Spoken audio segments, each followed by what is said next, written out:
আল্লাহ রাব্বুল আলামিনের দরবারে আলিশানে কালিমাত শুকরিয়া আলহামদুলিল্লাহ।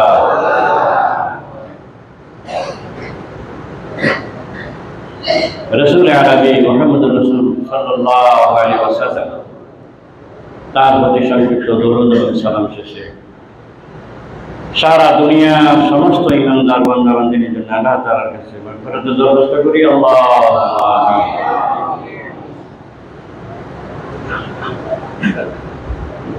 কুল কায়নাতের জন্য, তামাম পৃথিবীর সমস্ত মানব গোষ্ঠীর জন্য আল্লাহর তরফ থেকে বড় ইহসান, আর সেই ইহসান হলো আখিরি কালাম আল কোরআন। সেই কোরআনে কারীমেরই একটি ছোট্ট অংশ আল্লাহ তাআলা আমাদেরকে ইয়াদ করেছেন, ইয়াসআলুহু মান ফিস সামাওয়াতি ওয়াল আরদ। আকাশগুলোতে, জমিনগুলোতে যা কিছু আছে সবকিছু তাদের হাজার, তাদের প্রয়োজন, তাদের আল্লাহর কাছে বলে, আল্লাহর কাছে চায়। কুল্লা ইয়াউমিন হুয়া ফি শান। প্রত্যেকে প্রত্যেকের যার যার কাজে নিয়োজিত আছে। এখন আমাদের বলার কি দরকার? একটাই দরকার, তোমরাও তোমাদের কাজে নিয়োজিত থাকো। শুধু ঠিক মতো তার দায়িত্ব পালন করতেছে কি করতেছে না, ওটা তোমার ব্যাপার না, সে তার কাজ করবে। দিন রাতের পালা বদল, প্রাণীর বংশ বিস্তার, আকাশ থেকে বৃষ্টি বর্ষণ, আল্লাহর কুদরতি ব্যবস্থাপনা, আল্লাহর দায়িত্বে আল্লাহই পালন করতেছে।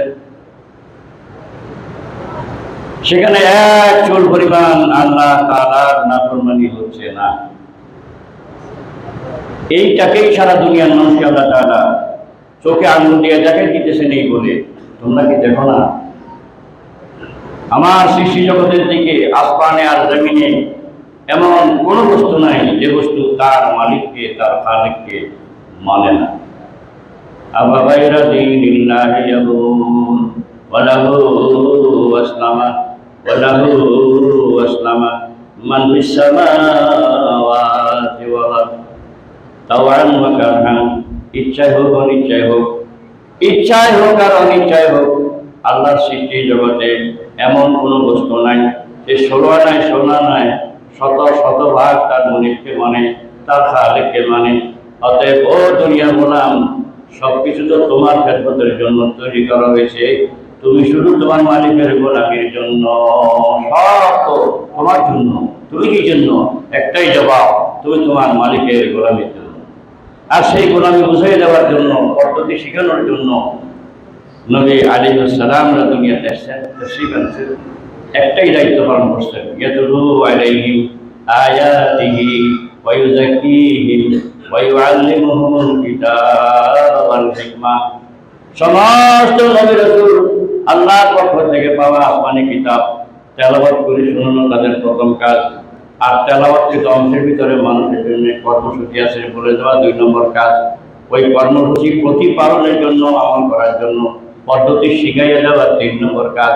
আর ওই পদ্ধতি আমল করার জন্য হিকমত এবং বুদ্ধিমত্তা শেখানো তাদের 4 নম্বর কাজ। এই 4টা কাজ সমস্ত নবী রাসূলের দায়িত্ব ছিল, তারা আদায় করেছেন। অতএব কিয়ামত পর্যন্ত ওই কথাগুলোই কোরআনে কারীমের মধ্যে আছে। এই কোরআনকে যারা কাছে নিবে তোমরা ভাগ্যবান হবে, কোরআন থেকে দূরে সরবে যারা, তারা সর্বনাশ হয়ে যাবে। অতএব সারা দুনিয়া যাকে মানে, আল্লাহর যুক্তি হচ্ছে তুমিও আইনগতভাবে, নৈতিকভাবে, ব্যক্তিগত বিচারে হোক, বাস্তবসম্মত বিচারে হোক, আল্লাহর নির্দেশের বাধ্যবাধকতার কারণে হোক, যে দিক থেকে বিচার করো, সব বিচারে তুমি তাকে মানতে বাধ্য। আর মানলে লাভটাও তোমার। ওই মানামানি, ওই মালিককে যদি সারা দুনিয়ার মানুষ শতভাগও মানে, মালিকের লাভ ক্ষতি করে দেওয়ার কোনো সুযোগ কারো নাই। না লাভ করতে পারবে, না ক্ষতি করতে পারবে, না মালিককে কোনো একটা কাজ আগায় দিতে পারবে। নাউযুবিল্লাহ মিন যালিক। মালিকের কোনো কাজই করার তোমার সুযোগ নেই। একটাই প্রশ্ন তাকে দেয়, রে বাবু, আমি ইবাদত করলে তোমার কোনো লাভও নাই, লসও নাই, আমার এত কষ্ট দিয়ে তোমার কি লাভ? আপনি কষ্ট করতে পারেন, কিন্তু এই প্রশ্নের জবাব আপনি কার কাছ থেকে নেবেন? আল্লাহ বলেন, এটা তো আমার ইচ্ছা। এক ইচ্ছার জন্য আমি এই কায়নাত সাজাইছি, এক ইচ্ছার জন্য আমি মানবজাতি তৈরি করেছি। অতএব মানবজাতিকে আমার ওই এক ইচ্ছার কথাই জানালা। আমি তো যা করতে চাই তাই করতে পারি, কিন্তু তুমি চাইলে তখন পারো, তোমার পাওয়ার সাথে যদি আমি রাজি খুশি হই, তোমার কাজটা যদি আমি করে দিতে চাই তবেই সম্ভব। তুমি যা করতে চাইবে তা হবে না। ওমা তাশাউনা ইল্লা আইয়াশাআল্লাহ। তুমি চাইলে হবে না, তবে আমি চাইলে হবে। অতএব আমার চাওয়াকে তোমার চাওয়ায় পরিণত করার জন্য, আমাকে রাজি খুশি করার জন্য আমি যা করতে বলেছি তা করো। এই বিষয়টাকে আল্লাহ তাআলা নানান আয়াতে নানান ভাবে বারবার বলেছেন। মান কানা ইয়ারজু লিকা রাব্বিহি মান কানা ইয়ারজু লিকা রাব্বিহি ফালইআমাল আমালান সালিহা। ও আমার পয়গম্বর, সারা দুনিয়ার মানুষদেরকে জানায় দেন, ওরা যদি ওদের আল্লাহর সাথে সম্পর্ক ভালো করতে চায়, ওরা যদি ওদের আল্লাহকে রাজি খুশি করতে চায়, ওদের যদি ওদের আল্লাহকে সন্তুষ্ট করতে চায়, তাহলে তারা যেন ইবাদত করে। কোন ইবাদত? ফালিয়ামাল আমালান সালিহা, সেজন্য নেক কাজ করে। তবে এখানে শর্ত, কোন নেক কাজ? যেই নেক কাজের শুরু থেকে শেষ পর্যন্ত কোনো বাতিলের মিশ্রণ থাকবে না, শিরক বিদআত থাকবে না, নির্ভেজাল হবে, নির্ভুল হবে, ইখলাসের সাথে, নিয়তের সাথে, পরিশুদ্ধতার সাথে যদি করে, ওই ইবাদতটাই আমার কাছে গ্রহণযোগ্য নইলে নয়। এই কথাটাই হযরতে আবু বকর সিদ্দিক রাদিয়াল্লাহু তাআলা আনহু আল্লাহর দরবারে নামাজের ভিতরে কেঁদে দিলেন এই ভয়ের কারণে, ও পরওয়ারদিগার, আমার আমল যদি তোমার পছন্দ না হয় আমার কি উপায় হবে? ওই ব্যক্তি কথা বলতেছেন যে ব্যক্তির আমলের মধ্যে কোনো ত্রুটি নেই। সুবহানাল্লাহ বলেন। তার আমলের ত্রুটি তালাশ করলেও ভাবা যাবে না। ত্রুটি নাই, আপনি ভাবেন কোথায়? যার আমলের মধ্যে কোনো ত্রুটি নাই, যার আল্লাহর কোনো নাফরমানি নাই, এমন এমন দামি ব্যক্তি, ইসলামী শরীয়তে সারা দুনিয়ার কাছে যার ঘোষণা, 10 জনের একজন, দুনিয়া থেকে যারা জান্নাতের সুখবর পাইছেন, তিনি হু হু করে কাঁদতে শুরু করলেন, ও পরওয়ারদিগার, আমি আবু বকর পর্যন্ত একটা খুদওয়ালা কাপড় ভুলে বিক্রি করেছি বিদায়, মালিক যখন উপাস দিতে আসলো আমি কাপড় ফিরাইয়া দিলাম, তার থেকে টাকাটা ফিরাইয়া নিলাম। ও আমার মালিক, তুমি বলো না আমি আবু বকরের আমল যদি তোমার পছন্দ না হয়, ওই বিপদের দিন, ওই মুসিবতের দিন তুমি যদি বলো আবু বকর তোমার আমল আমার পছন্দ হয় নাই, আমার জান্নাত ফিরাই দাও, তোমার আমল ফিরাই নাও। নাউযুবিল্লাহ মিন যালিক। যার কোনো আমলের ত্রুটি নেই, যার নাফরমানির কোনো গন্ধবাস নাই, তিনি নিজের আমল নিয়ে এত ব্যবসা। সারা পৃথিবীর মানুষ তথা গোটা বাংলাদেশের মানুষের কাছে একটাই জবাব, হযরতে আবু বকর, আবু হুরায়রা রাদিয়াল্লাহু থেকে বর্ণিত অনেকগুলো হাদিস, হযরত আব্দুল্লাহ ইবনে মাসউদ থেকে বর্ণিত অন্তত 1 ডজন রাবী থেকে হাদিস বর্ণিত যে রমজান তো বছরে একবার আসাই যথেষ্ট ছিল। আমার ইফতারের জন্য, আমার সংশোধনের জন্য একটা রমজানের একটা আহ্বান যথেষ্ট ছিল।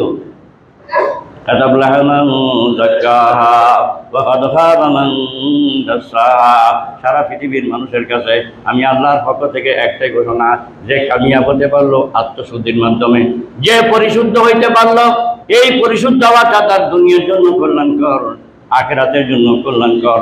আর যে এই পরিশুদ্ধ হতে ব্যর্থ হলো, সে দুনিয়ার জন্য যেমন ব্যর্থ, আবাদুল আবাদের জন্য, আজীবনের জন্য ব্যর্থ। নাউযুবিল্লাহ। তাহলে এটি হওয়া দরকার, যেটা সমস্ত নবী রাসূল করেছেন, যেটা সমস্ত সাহাবায়ে কেরাম করেছেন, সমস্ত আম্বিয়া আলাইহিস সালাম থেকে শুরু করে বুজুর্গান দিন থেকে শুরু করে হাক্কানি রাব্বানি আলেম ওলামা পীর মাশায়েখরা যেটা করেছেন, হাজারো ইবাদত করেছেন বটে, কিন্তু মনে করতেন না আরে নোয়ানি কোনো, মনে হয় আমার দ্বারা তো হচ্ছে না। ইবাদত করছেন বেশি, কিন্তু মনে করছেন কম।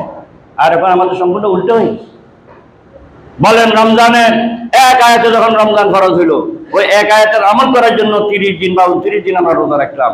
উদ্দেশ্য তো একটা, কি? আল্লাহ বাধ্যতামূলক করে দিলেন, তোমার জন্য এটা বাধ্যতামূলক। তবে আল্লাহ এহসান করলেন, তুমি যদি অসুস্থ হও, তুমি যদি রোগী হও, তুমি যদি সফরকারী হও, মুসাফির হও, তো তুমি ইচ্ছা করলে ভাঙতে পারো, তোমার ইজাজত আছে। তবে পরবর্তী এটা তোমাকে কাজা আদায় করে দিতে হবে। তবে কেন কেন কেন? একটাই কারণ, লাআল্লাকুম তাত্তাকুন, যাতে তুমি মুত্তাকি হও। এই কথাটা তো আমার আপনার জীবনে প্রতি বছর একবার আমাকে বলে গেছে, ইয়া আইয়ুহাল্লাযীনা আমানু কুতিবা আলাইকুমুস সিয়াম কামা কুতিবা আলাল্লাযীনা মিন ক্বাবলিকুম লাআল্লাকুম তাত্তাকুন, লাআল্লাকুম তাত্তাকুন, লাআল্লাকুম তাত্তাকুন, লাআল্লাকুম তাত্তাকুন। একটাই ঘোষণা, যাতে তুমি তাকওয়া হাসিল করতে পারো, যাতে তুমি পরহেজগারি অবলম্বন করতে পারো, যাতে তুমি মুত্তাকি হইতে পারো। যেটা আমার কাঙ্ক্ষিত সেইটা যাতে তুমি বলতে পারো, এই জন্য তো আপ্রাণ চেষ্টা করতে হবে। এই জন্য আল্লাহ পয়গম্বর বলেন, মান লাম ইয়াদা কাওলা জুরি ওয়াল আমালা বিহি ফালাইসা লিল্লাহি হাজাতুন আইয়াদা শারাবাহু ওয়া তাআমাহু। যে আল্লাহ নিষিদ্ধ কাজ থেকে নিজেকে ফিরাইতে পারলো না, সে সবে সাত থেকে মাগরিব পর্যন্ত সারাদিন ভুকে থাকলো, কিন্তু তার দ্বারা রোজার হক আদায় হইল না, সে কিছুই করলো না। এটা অর্থ কি? রোজা যে ফায়দা তাকে দেওয়ার, এই ফায়দা সে পাবে না। তবে কথা হচ্ছে, এই কথা ধর তার রোজা রাখা একেবারেই বিটা, তার রোজা রাখা ব্যর্থ, অর্থাৎ এই সময়ের ভিতরে না খাই থাকবার যে রোজা, এটা আপনি আদায় করছেন, আমি আদায় করছি, আপনি আদায় করছেন, এটা একটা কাজ হয়েছে। কিন্তু এই কাজের শিক্ষা তো হচ্ছে আমার অন্য যত নিষেধাজ্ঞা আছে সবগুলো থেকে বাঁচি থাকা।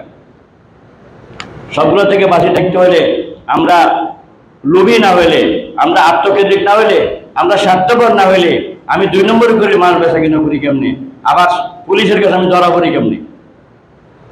পুলিশের বাবারও ক্ষমতা ছিল না আমাকে ধরার, যদি আমি 2 নম্বরে না করতাম। আর 2 নম্বরে করার পরে আমার মনে হয় সর মনে করি শুনি, এটা কথার কথা না, এটা বাস্তব। আমি যখনই 5-এর সাথে 12 লেখি নাই, 22 লিখছি, 32 লিখছি, এখন অডিট যখন আসবে, আজকে রাত আমার ঘুম নেই, খাতা পেকিং মিলে আর চুরি করলে করছি, আর কিন্তু এইসব তো মিলে তুই 1 লাখ টাকা ইনকাম হয়েছে, 1 লাখ টাকা খরচ, এই মিলানের জন্য আমার ঘুম নেই। তারপরে মনের ভিতরে ফেরেছানি, কোনকে দৌড়াবড়ে নিব না, এটাই হচ্ছে। ও আল্লাহর গোলাম, তুমি বালেগ বাজার শুরু করে মরণ পর্যন্ত সারাদিন তোমার জীবন গাড়ি যেখানে চালাইলা, ও গোলাম তোমার জানা নাই তোমার মানে কিন্তু প্রতিবার প্রতি মুহূর্তে তোমার জিন্দেগির সমস্ত কার্যকলাপগুলো নানানভাবে রেকর্ড করে ফেলেছেন। সুবহানাল্লাহ। একটা রেকর্ড হয়ে গেছে তোমার আমলনামায় লেখা হয়ে গেছে, আরেকটা রেকর্ড হয়ে গেছে তোমার অঙ্গ প্রত্যঙ্গ দাঁড়িয়ে ফেলছে, আরেকটা রেকর্ড হয়ে গেছে তুমি সেই জমিন অতিবাহিত করেছো। বাংলাদেশে হোক আর বাংলাদেশের বাইরে হোক, আল্লাহর আকাশের নিচে আল্লাহর জমিনের উপরে যেখানে তুমি জীবন অতিবাহিত করে থাকো, দাঁড়ানো অবস্থায় হোক, বসা অবস্থায় হোক, শোয়া অবস্থায় হোক, ওই জমিন তোমার জন্য রেকর্ড হয়ে গেছে। ইয়াউমাইদিন তুহাদ্দিসু আখবারাহা বিআন্না রাব্বাকা আওহা লাহা। জমিন বলে দিবে, কেন বলে দিবে? এই জন্য বলে দিবে, জমিনের মালিক বলবে, জমিন এতদিন তোমার পথে কোনো নির্দেশ ছিল না, আজকে নির্দেশ হয়েছে, আমার এই গোলাম সম্বন্ধে যা জানো তুমি বলে দাও। সুবহানাল্লাহ। আজকে হাত কথা বলে না, কারো হাত কথা বলে নাই, কিন্তু রব্বুল আমিন বলেন সূরা ইয়াসিনের মধ্যে আমরা সবসময় তেলাওয়াত করি, তুকাল্লিমুনা আইদিহিম ওয়া তাশহাদু আরজুলুহুম বিমা কানু ইয়াকসিবুন। ও গোলাম, তোমার মুখ কথা বলতে শুরু করবে, তোমার হাত কথা বলতে শুরু করবে, তোমার সামনা কথা বলতে শুরু করবে। শুধু তাই নয়, হাতের কথা বলা শেষ হলে পাশে পৃথিবী পরওয়ারদিগার, এই ব্যক্তির হাত এতক্ষণ যা বলেছে আমি সাক্ষী দিলাম একটাও মিথ্যা বলে নাই। আল্লাহু আকবার। অতএব এত বাধা যেখানে, বলেন আল্লাহ জেনে ফেলছে, 1 নম্বর ধরা লেখা হয়ে গেছে, 2 নম্বর ধরা আমার অঙ্গ প্রত্যঙ্গ বলে দিবে, 3 নম্বর ধরা জমিন বলে দিবে, 4 নম্বর ধরা আমার আল্লাহ বলে গোলাম কেমনে তুই বাঁচবি। দুনিয়ার মধ্যে যেরকম আমার চ্যালেঞ্জ, আইনামা তাকুনু ইউদরিকুমুল মাউত, আমার মওত থেকে কেমনে বাঁচবি, আখিরাতের জন্য আমার চ্যালেঞ্জ, আইনাল মামার, ফলে পালাবি, কোথায় পালাবি, কোথায় লুকাবি, যেখানে লুকাবি আমার ফেরেশতা ধরে ধরে ফেলবে। অতএব বাঁচার কোনো উপায় নাই। এই জন্য আমাদের আমল কমাইতে হবে, কি বলেন? তো কমাইতে যদি না হয়, বাড়াইতে যদি হয়, আর কোন সময় বাড়াবো? একটু সবাইকে জিজ্ঞাসা করি না, 11 মাসও জিন্দগি যেভাবে কাটলো, রমজান মাস সেভাবেই কাটে, তো আমি যেমন ছিলাম তেমনই আছি। কই কি পরিবর্তন আসলো আমার? এতগুলো রমজানের দিন চলে গেল, আমরা কি পরিমাণ রহমত হাসিল করলাম, কি পরিমাণ প্রতিযোগিতার ভিত্তিতে আগাইলাম। আজকে কষ্ট মেলানো দরকার। শুধু তাই নয়, শুক্রবার দিন তো 7 দিনের মধ্যে সবচেয়ে খারাপ দিন। কি খারাপ দিন না? তো খারাপ দিন নইলে আসে যতগুলো লোক সর্বজন নামাজ পড়ছি, ততগুলো একটা করে নিয়ে কেন আমার জবাব দেন? সারা বছরও ভাবলাম না, রমজান আসে উনি গত 10 দিনও ভারি নেই। আজকে শুক্রবারে একটা দিন ভাবতাম কিনা চিন্তা করি, তাই বলে আমি দরকার মনে করি নাই। যেগুলো দরকার মনে করিল না, আল্লাহর কোন টাকা পড়ে গেছে টাকা আগে পারত, কিন্তু আল্লাহ তো ভালো হচ্ছে, তুমি হাঁটা শুরু করো, আমি তুমি উঠে দাঁড়াও, আমি দাঁড় করাবো। তুমি দৌড়ালে তোমাকে আমি দৌড়ানোর ব্যবস্থা করবো। তোমার কৃতকর্মের উপর আমার ফয়সালা হবে। আমি যে পারি না তা কতগুলো দান এখানে আপনি সিটাই দেন, এগুলো জিন্দিগিতে কাজ করবে, জমিতে দান করবে, এটা আল্লাহর তরিকা। কিন্তু আল্লাহকে এখানে দান দিতে পারেন না, বলেন পারেন কি না? যদি আল্লাহ পারেন তো আল্লাহ বলে আমি মৃত্যু করে যাব, আমি আমার কানুনের খেলাফ করতে পারি না, আমি সিস্টেম করে দিচ্ছি। আপনি বিয়ে করলে সন্তান হবে, আপনি জানা করলে সন্তান হবে, তাহলে আপনার জানা করার কারণে ভ্যালিডিটি পাচ্ছে না, আমাকে অপরাধ করবে না। আল্লাহ বলে আমি তো সিস্টেম করে দিচ্ছি, এই সিস্টেমে এটা হবে। অর্থাৎ তুমি যেটা করবে এই সিস্টেমে তোমারটা যদি রেকর্ড হয় আর আমি রেকর্ড না করি, তো আমার কানুনের খেলাফ হয়ে যায়। এই জন্য পরিষ্কার আল্লাহ তাআলা কালামে পাকে বলেন, আমি আকাশ থেকে বৃষ্টি বর্ষণের মাধ্যমে তোমার জমিনের রিজিকের ফয়সালা করি বটে, তবে ভালো জমিন থেকে ভালো ফসল হয় আর মন্দ জমিন থেকে মন্দ ফসল হয়। বলেন না সুবহানাল্লাহ। তা আল্লাহ যদি করবে তার ভালো জমির তরকারি মন্দ জমির তরকারি আমার বলেন, নিজের আকলকে জিজ্ঞাসা করেন, নিজেকে প্রশ্ন করেন। সারাটা বছরও পরিবর্তন হয়ে পারলাম না, রমজানের বিশাল সময়গুলো চলে যাচ্ছে, এখনো পর্যন্ত বলা হচ্ছে স্বাভাবিক ভালো দৌড়াও বসারে ওইলা মাগফিরাতিন, মাগফিরাত কাদের ভিতরে তুমি বুঝলি হও, কোনো দিক থেকেই প্রস্তুত হচ্ছি না, সময় চলেই যাচ্ছে। অতএব আজকে আল্লাহ তাআলা সারা দুনিয়ার মানুষের কাছে পেশ করছে আকাশ ও জমিনে এমন কোনো বস্তু নেই যে বস্তু প্রতিদিন তার নির্দিষ্ট কক্ষপথে তার নির্দিষ্ট কর্মকাণ্ডে সে যেমন ব্যস্ত, কথা ছিল তুমি তোমার কাছে সেইভাবে ব্যস্ত হবে। এই কথাগুলোকে সামনে রেখে আজকে কোথাও ভিতরে 3-4টা আগে দেখো, এগুলো কোনোটাই বেদরকারি নয়, কিন্তু শোনাটা জরুরি নয়।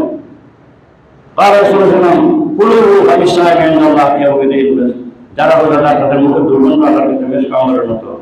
একথা শুনি কি না বলবো, আমার রোজা তো রোজার মতো, রোজা যদি রোজার মতো হয় তাহলে কত পুরস্কার আছে, সবগুলো পাওয়ার জন্য আমি আহ্বান, আমাকে সাহিত্য বেলা করতে হয় না।